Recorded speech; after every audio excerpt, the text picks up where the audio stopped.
Hey everybody, so in today's YouTube video we're going to be talking about how I went from a 32A to a 32 double D in one day. I got a boob job. That's it. That's the secret. That's the trick.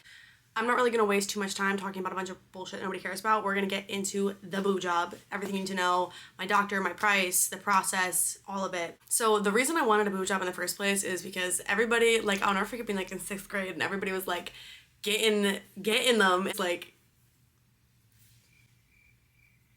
when will I get them? And they just never came, never showed up. So I was like, all right. And then I realized I could buy them and I was like, that's what's gonna happen for me. So how I chose my surgeon was based off, I knew I wanted to go to a woman. I knew I did not trust a man with that. You need a woman's eye for that, I think, in my opinion. I'm sure there's a bunch of really good male doctors, but like for me, I'm like, I need a woman who sees that I want this for me. I was talking to one of my friends who got a boob job and she was like, yeah, we agreed on a size and everything was good. And then when she woke up, she was like 3 cup sizes bigger. And I was like, fuck no. And I canceled my consultation immediately. Choosing a surgeon, make sure they're double certified, make sure they have good reviews, look at the pictures, just make sure you can talk to people who have gone to that surgeon. Don't pick your surgeon based on price.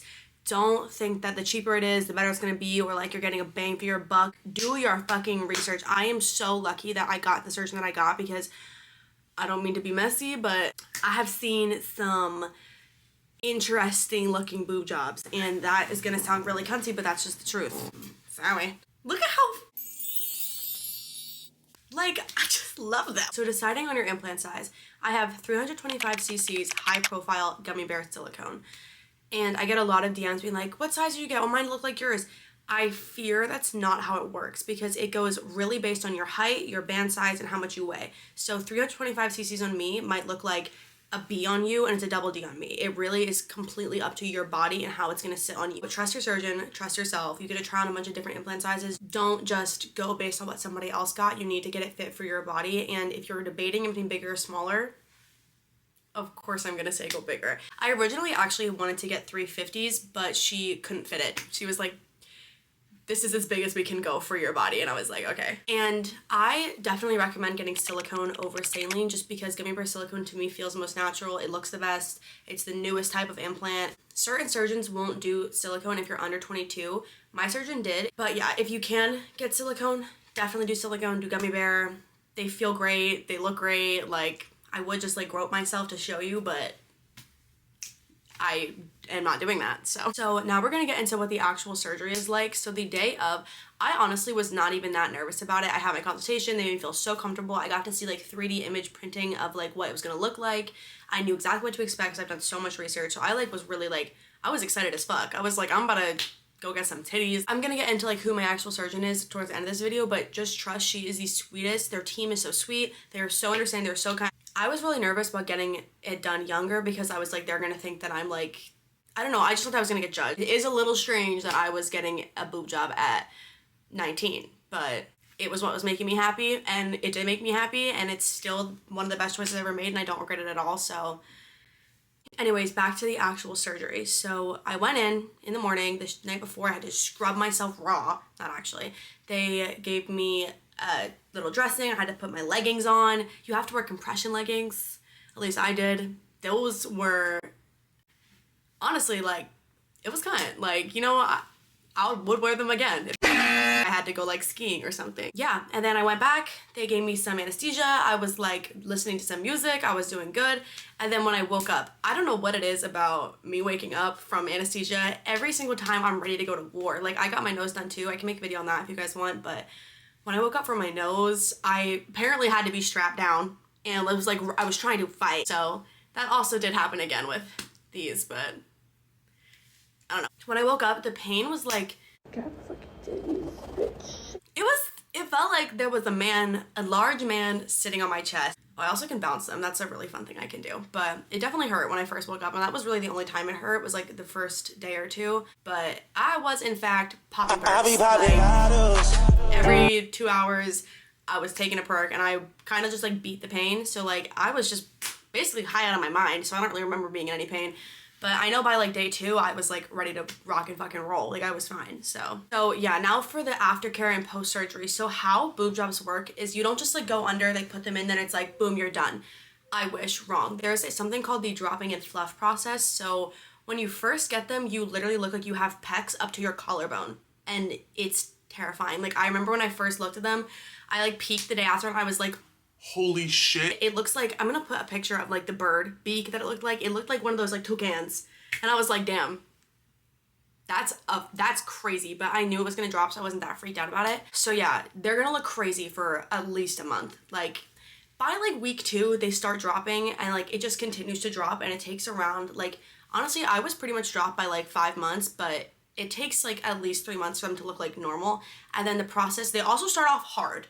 Like King Kong could bound, like they were hard as fuck. And then they start to slowly, like, your body is like, gets used to them, and it's like, okay, cool, there's now boobs in my body. And then they get soft and jiggly and booby, and they're awesome and great, and I love them. So the only like pain I really had, I'm like remembering this now, was I had fire pit. I haven't heard much about this, but basically it was this armpit, and it felt like there was like fire in my armpit. Like, it was like my nerves reattaching, and it was just like, ah, fuck, and then it would be like, fine.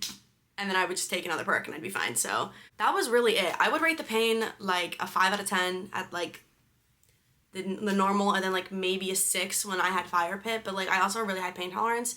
But all in all, the pain, I would do it 100,000 times over. And I had a blast. It really like when I tell you guys, like, I condone boob jobs. I was basically like back to normal in like 2 weeks. Like, I could walk around, I could do things, and then I was able to start lifting again. And like, I still don't really like hitting upper body now. Like, I didn't hit upper body for like 6 months after. And honestly, this is why. Trigger warning, this is gonna look really weird. When I do upper body movements, they like to move. They move with me. You see that? Is something you have to be aware of. And I honestly don't like hitting upper body, because unless I have them like this, where you can't see it, I don't really want it. I look like there's a demon in my chest, and I'm not gonna lie about that. That is something you have to consider, but once again, 1,000% worth it. I'll take my funky boobs, because I have boobs. So yeah, you'll be like back to your normal activities really just when you heal. It's completely up to your surgeon as to how you heal. So there was a bunch of follow-up appointments. You do follow-up appointments at first, I think like less than a week. I don't really remember the exact dates, but there was lots of follow-up appointments. You were supported the entire time. They do pictures every time, and like, she is holding your hand every step of that way to make sure that you're healing correctly. Luckily for me, it was only an hour away, so it was not that bad, but definitely keep that in mind when picking a surgeon. And now for the cost. So how my surgeon did it is, it was a one-time payment. I don't know if that was because I was trying to get in there as soon as possible. So we did, for me, one-time payment. I'm pretty sure she has different payment plans, but I was just like, take my money, give me boobs, please. And that's what we did. So she had everything included in one fee, and it was $8,550. And typically it's supposed to be around $9,000. But since I was referred from my tattoo artist, shout out Maddie, I got $550 off. And I think that was incredibly fair. That included my anesthesia, that included my post-ops, my follow-ups, that included everything. She also gives you her phone number, so if you have any like weird questions you're stressing out, just text her. She's literally like, on my soul, the sweetest woman ever. Dr. Shu, I love you. I think it was entirely worth it. I would pay double that just to have that experience with her again.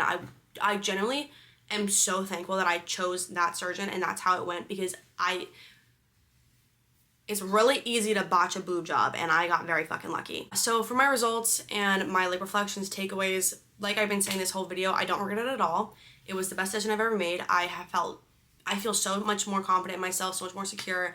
And everyone's like, you don't have to be insecure to get work done. You don't have to be insecure. And I really wasn't. Like, I did enjoy my body before, but it is really nice to put a little tiny tank top on, a little tiny bikini on. They're just like out there, and it's good. It feels really good to like walk around and feel very secure in yourself.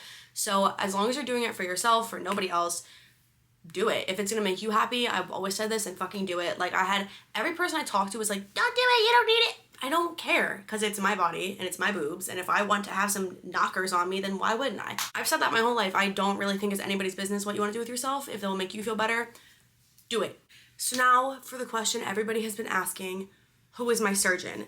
My surgeon is Dr. Vivian Shu. Dr. Shu is, like I've been saying this whole video, the best fucking surgeon ever. Her whole team is amazing. Everybody, I also went through something really traumatic right before my surgery. We had to postpone it, and they were so supportive. They were so kind. Literally the sweetest women, and it's all women. There's no men in that whole office, to my knowledge, and I love them. It's such a safe feminine space and you don't feel judged. You feel so cared for. They genuinely do care for you and they are so like Dr. Shu, best woman ever. I hope I covered everything. And now we're gonna get into some TikTok comments I got. So let's respond to y'all. Do they physically feel the same as they did before? Or does it just feel heavy or something is in them? I've always wondered this. I personally don't feel them at all. Like, I don't feel like there's like something in me. I'm like, these are mine. Like they feel like mine. I took them very well. They're just like my, you could brainwash me and I'd be like, those are mine. You can tell they're not real. Like if you feel them, they don't feel like real. Like they're obviously not actually fat in your chest. They're silicone. So like, yes, you can tell. But to me, they still feel great and they feel natural. Like it's, I don't know how to explain it. It's so minuscule, like the difference. They just feel slightly more firm, if anything. Like they're a little bit more perky than some real ones, but that's kind of about it. So as for scarring and sensitivity, for scarring, I have 2 little scars right under here like that, and you really don't see them, like, unless I move the whole thing up. Like, yeah, scarring is really fine. So for sensitivity, I had my girls pierced before and I had to remove them and re-pierce them. So once they healed, it really just felt normal. And then once I got them re-pierced, I did lose a good amount of sensation. But I think that was from the piercings. I don't think that was really from the surgery because like I said before I got them re-pierced, they were fine. Do I think it makes me look skinnier? I don't really care. Okay, so if you guys have any more questions for me, feel free to DM me. I think I covered everything. And if you have a questions for my surgeon, this is her Instagram. Please go follow her, go support her. She's amazing. Also, my before and after pictures are on this Instagram, and I asked them not to blur out my tattoos so y'all can see who was me. I hope you guys enjoyed this video. If you guys want anything else, just comment down below. I'm more than happy to keep yapping to the camera. It's what I do best. So, love you. Bye.